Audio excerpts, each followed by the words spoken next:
আমাদের ব্রাজিলের এই মুহূর্তে উচিত যে আমাদের অভিজ্ঞ গোলকিপার এডারসন এলিসন থেকে আসলে বের হয়ে আসা।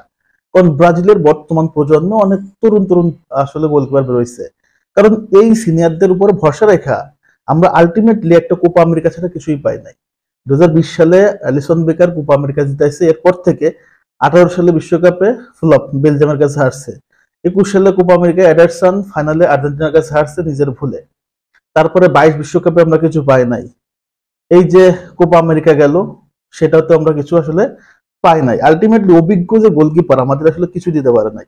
সো অ্যালিসন বেকার এবং এডারসন থেকে আমাদের বের হয়ে আসতে হবে, এটা হচ্ছে সবচেয়ে বড় সুযোগ এবং এটা হচ্ছে সবচেয়ে বড় গোল্ডেন অপরচুনিটি। বিকজ সামনে বিশ্বকাপ, এই মুহূর্তে আমাদের তরুণদের তুলে নিয়ে আসতে হবে। তরুণ গোলকিপার যদি দেখি তাহলে কিন্তু ব্রাজিলের কিছু গোলকিপার ইউরোপে আসলে কাঁপায় বেড়াচ্ছে। তার ভিতর নাম্বার 1 কায়ো সান্তোস।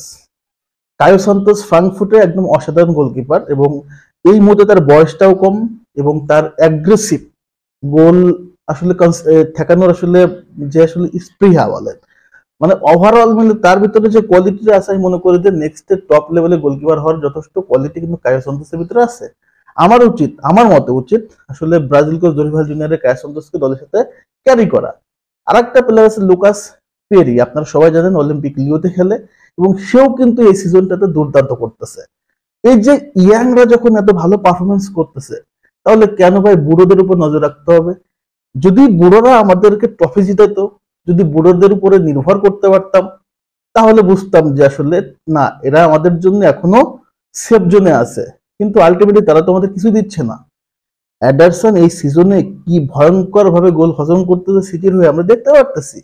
তো সেখানে আমাদের লুকাস পেরি দুর্দান্ত করতেছে। সো এই গোলকিপারদের যদি এখন সুযোগ না দেওয়া হয়, তাহলে এরা প্রস্তুত হবে কবে? এদের এখনই ন্যাশনাল টিমের সাথে ক্যারি করাইতে হবে এবং ক্যারি করলে নেক্সটে কিন্তু এরা আসলে ভালো একটা পজিশন চলে যেতে পারবে। এবং লাস্ট বেন্তো, বেন্তেও কিন্তু দুর্দান্ত একটা গোলকিপার এবং তার যে অ্যাবিলিটি আছে সেটা কিন্তু আমরা দেখতে পারছি ইংল্যান্ড এবং ফ্রান্সের সাথে ম্যাচে। তো এই মুহূর্তে সে আছে আল নাসেরে, তার ভিতরে যথেষ্ট কোয়ালিটি আছে, লম্বা, ফিটনেস, ওভারঅল কিন্তু সে একদম দুর্দান্ত একটা গোলকিপার। ব্রাজিলের গোলকিপার হওয়ার মতো যথেষ্ট কোয়ালিটি বেন্তো রাখে। তো আমার মনে হয় যে আমাদের অ্যালিসন এবং এডারসন থেকে বের হয়ে এসে এই তিনটা গোলকিপারের উপরে আসলে আমাদের ফোকাস করা উচিত, ভাগে ভাগে এদেরকে আসলে সুযোগ দেওয়া উচিত। তাহলে ব্রাজিলের গোলকিপারের যে প্রবলেমটা বা গোল কনসেপ্ট করার যে আসলে প্রবণতা চলে আসতেছে, সেখান থেকে আসলে মুক্তি পাবো। কারণ আর্জেন্টিনার গোলকিপার এমিলিয়ানো মার্টিনেজ 2022 সালের বিশ্বকাপটা সে একাই জিতাইছে, 2021 সালের কোপা আমেরিকা সে একাই জিতাইছে, এবারে কোপা আমেরিকা সে একাই জিতাইছে। সে নিজে হাতে দলটাকে সেভ করছে। কিন্তু ব্রাজিলের কোনো গোলকিপার নিজে দায়িত্বে নিয়ে একটা টিম, একটা ব্রাজিলকে ট্রফি এনে দিছে?